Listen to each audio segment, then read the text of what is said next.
Hi, I'm Roni. Hi, I'm Lizzie, and This is the recruitment aversion. This week's episode, we're going to be focusing on red and green flags for job seekers and really looking at what to do and what not to do when looking for a new role. Roni, talk to me about red flags. Ooh, where to start? I think the biggest red flag for me is during that first point of contact where I've either seen someone's LinkedIn profile or their CV, and I reach out to them and I say, hey, I've got this job, I'd really love to discuss it with you. And they say, send me the job spec. I hate that. It's that sort of lack of engagement, not wanting to speak on the phone. Yeah. A CV can only say so much. It can't be brought to life with just seeing a list of their experiences. You need to get them on the phone. You need to have that conversation with them. It's not always just we've got one job and they say, send me the spec, let me see the information, then I'll let you know if I want to talk to you, because we might talk to them and think, do you know what, that original job I approached you with, not quite the one, but I'm working on another job that actually would be better suited to you. And obviously they wouldn't get that information until or unless they're on the phone with us. 100%. And I think that's the thing, people don't realise that it's not always specifically a job that we're calling them about. It may be because we really like your CV. Exactly. And we just want to actually have a conversation and see what you're all about and to see what you want to go for, rather than just being like, we're going to fling your CV into somewhere. Absolutely. Because you tick a few boxes. I think, that's definitely that. I really don't like that one.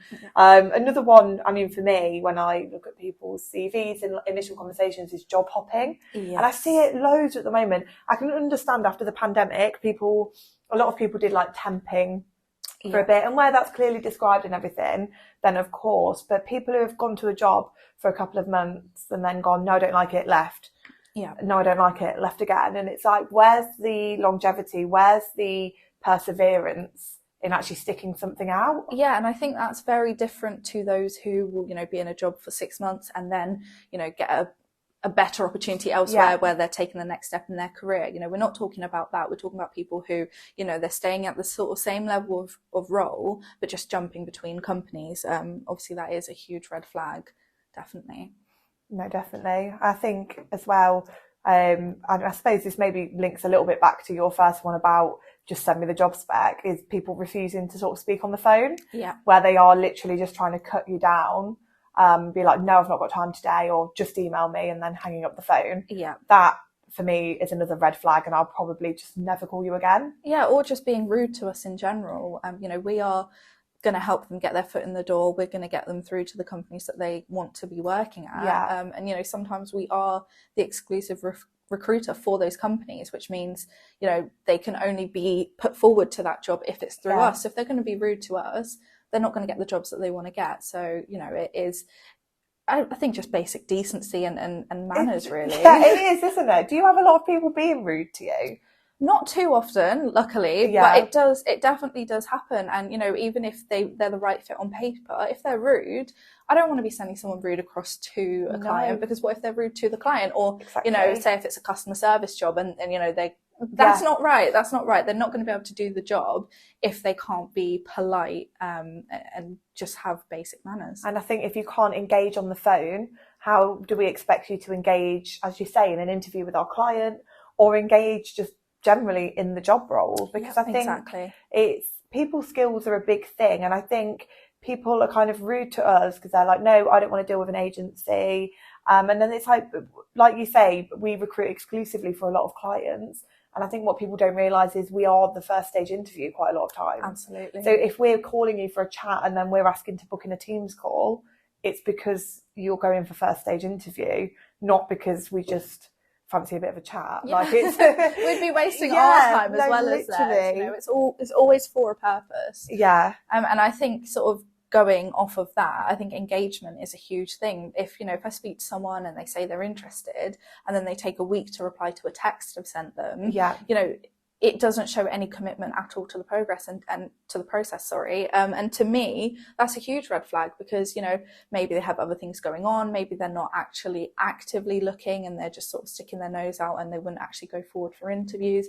We need to see that sort of commitment from them to know that they're not going to ghost on our client and not show up to interviews and things like that. And I think that is really important, because obviously we always give everyone the common decency of keeping them updated and keeping them posted on what's going on. And obviously with such a busy, strong market at the moment, like we haven't got time to sort of hang around. Exactly. If you're sort of waiting and reluctant to go back to people, you're going to miss out on the really good opportunities, because there's plenty of other people who will jump at the chance to go for it. Exactly. And it's not like we're hard to get hold of. I mean, I always, say to my candidates, you can email me, you can call me, you can text me, you can WhatsApp me, you can message me on LinkedIn. They could call the office if they need to. Even outside of those typical 9 to 5 hours, I'll take a call with a candidate at 8 p.m. if I have to. So it's not like we're hard to get hold of and hard to communicate with. If after that initial chat they do want to send me a text and say, hey, like just confirming blah blah blah, go for it. But if I send them a text and I don't hear back and I can see on WhatsApp that they've read it, you've been blue ticked. I'm gonna worry, I'm gonna panic and think that they're no longer interested and they're not showing up to their interview. And sometimes we will pull them out of the process if we don't hear from them. So it's always important to sort of keep that engagement strong. Otherwise we're going to worry and we're going to take you out of that. Yeah, no, definitely. And I think it is like showing commitment to the whole process. And because it just looks bad, and especially because we get so invested in people as candidates, and because you get to really know people, the amount of conversations that we have, and you get really invested, and that they're perfect for the role. And then you just get ghosted. And it's so frustrating. It's brutal. It's brutal. And you're like such an emotional roller coaster. It really is. But and I think sort of looking at that and touching back on the whole sort of CV situation, and having the continuity there, and people sort of leaving jobs with nothing to go to. I think that would be another red flag when initially sort of screening CVs, is thinking, well, why have you sort of just upped and left? Normally if they haven't got a job to go to, it's because they were either fired or something terrible has happened that they've had to leave straight away. So those reasons need to be made clear to us sort of from the get-go of why that is going to be a huge red flag for us. And I think honesty in that capacity is really important, because tell us what's happened. Like, everyone's made mistakes, everyone's like fallen short at some points. Like, if you've got a solid explanation for it, it doesn't necessarily mean it's going to go against you. Exactly. I mean, obviously there's some situations that can't be helped, but we will try our hardest if we think that you'll be great for the role to sort of help you through it. So I think, that sort of honesty and stuff is really important. And I think some people, if they've been at a job for say 2 months and then left suddenly for whatever reason, some of them will leave it out on their CV. And we do find out because, they might have been placed there by a recruiter that we know, and we know that they did work there. And then if we don't see that on their CV, but we find out they worked there, we're going to then be worried, why is that not on your CV? And sort of in a similar way, if there is inconsistency, they've got different versions of CVs where maybe their job title is like significantly different, or say the content or the dates on their LinkedIn about their employment is very different to their CV. That's worrying, because I pretty much always will cross-check, a LinkedIn profile versus a CV. And I understand some people may not use LinkedIn, so they might not have everything up to date. But if I can see that there was, a 6-month employment on your CV, and you were working somewhere else supposedly on LinkedIn at that time, I'm going to start to think, right, what's going on here? When were they working where, and why is there that sort of inconsistency between them? Don't sort of add up then, and we are in such a digital age. Like you will get caught out. Like, just don't lie about it, and just sort of explain, because then I think it just makes everyone's lives a lot easier in the long run, and sort of then we can make sure that you're going for the right kind of job and things like that as well. Definitely. I mean, I think that, I know that was a lot, but I think that is all of my red flags. I think so. So do you want to start us off with a green flag then? Yeah, definitely. So green flag for me, the first thing, obviously, that we initially, before we speak to people, we're looking at CVs. And if someone has got a really well presented and formatted CV, not necessarily fancy with loads of like different headings and colours and whatever on there, but if it's nicely formatted, everything, all the grammar and spelling is correct, and it's sort of a clear process to follow, that is, for me, I'll be like, they know what they're doing. They're super organised and they know what they want. Rather than something that's all over the place, nothing's in chronological order, nothing's spelt correctly. If I see a CV like that, 99% of the time I just won't bother ringing the candidate. Yeah, exactly. Because I'm like, you're not actually serious about getting a new job. Yeah. I mean, obviously, we make decisions straight away, basically. Yeah. We'll look at a CV and pretty much make a decision within, say, 30 seconds about whether or not we're going to call them. So, you know, if they've straight away got a clear formatted CV, even if their experience doesn't quite align with what we're looking for, we'll call them anyway. We'll have a chat with them because we might have something else for them. So I think it is important that, you know, regardless of what your experience is, you know, you could be a school leaver, or you can fill up your CV with different modules that you did that might be relevant to jobs you're looking for. If you sort of have it all organised and laid out in a way that is appealing, it can be really useful. Definitely. And that's what I've filled a couple of roles recently that have been sort of school leaver positions. Yeah. And that point that you've just made is actually like, it's really good, because the people that I placed had actually put on their uni modules, and their uni modules were actually relevant to the role that they were applying for. And sometimes that's enough, isn't it? And I was like, you'll be great. And they had the passion and the enthusiasm. And I was like, you're going to smash it. And they did, and they got the job. Amazing. And whereas I probably wouldn't have bothered calling them if they'd literally just put like uni degree and that was it. I think some people are sort of afraid to sort of delve into their uni experience. But at the end of the day, you know, that's 3 years of building up skills and knowledge 100%.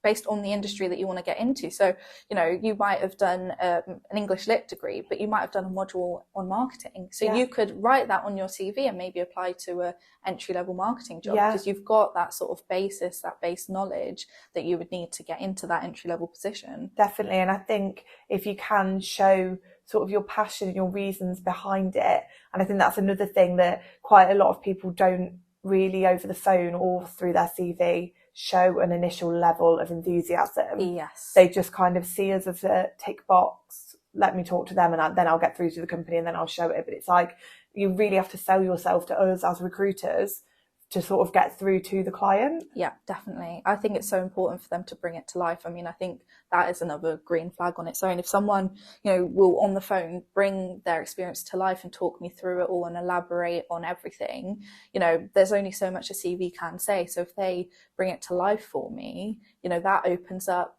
avenues and doors that, you know, of jobs and opportunities that I might not have initially sort of approached them about, but once they talk about their experience in more detail, you know, I'm matching things up in my head as they speak.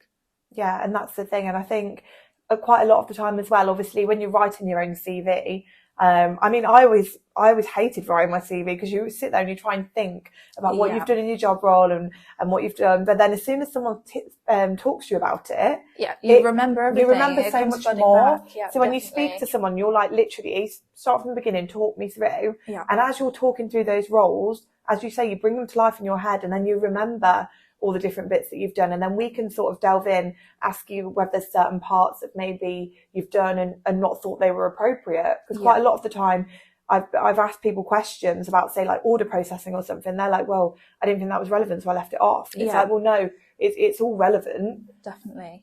And sort of in the same way, there is only so much you can put on a CV. You know, people are conscious that they don't want their CV to be 20 pages long. No. So it is important that when we call them up, we can get that detail verbally. And then when we're, you know, sending their profile across to our clients, we can tell them about everything they discussed that they just didn't have the space for on their CV. And I think that's the thing. If, like we sort of said, if it comes across and it's well presented and formatted, even if it's 2 slides of A4, if that, if you then come on the phone and you really do bring it to life, that's going to put you in such a better stead than having a 20-page long CV, because at that point, again, we probably wouldn't ring. Yeah, exactly. At that point. Exactly. And I think as well, on the flip side of that, obviously, as being inquisitive, I think it's really important. And it is a green flag when a candidate's on the phone and they're being super inquisitive. Yes. So they'll sort of be asking questions about the role and how their skills could sort of really complement that and things like that. I do think that's a really important thing. Yeah, I completely agree. Sometimes I'll talk through a role to a candidate and they say, yeah, it sounds good, send my CV across to them. And, you know, it's not enough to say that.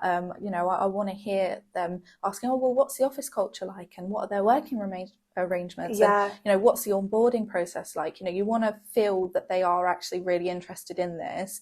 You know, and if you are interested in a job, of course you want to know everything. So it's important that they get that across. Otherwise we'll think that they just think, you know, I'll hedge my bets, get my CV out to whoever I can. So it is really important to sort of show that difference in your response. And I'd almost suggest, if you are actively looking as a candidate, to get a little list of questions together. So when you are speaking to recruiters, you can really sort of find out, because I know sometimes when you're on the phone, you're on the spot and you're like, I can't think of anything, I don't know what to say.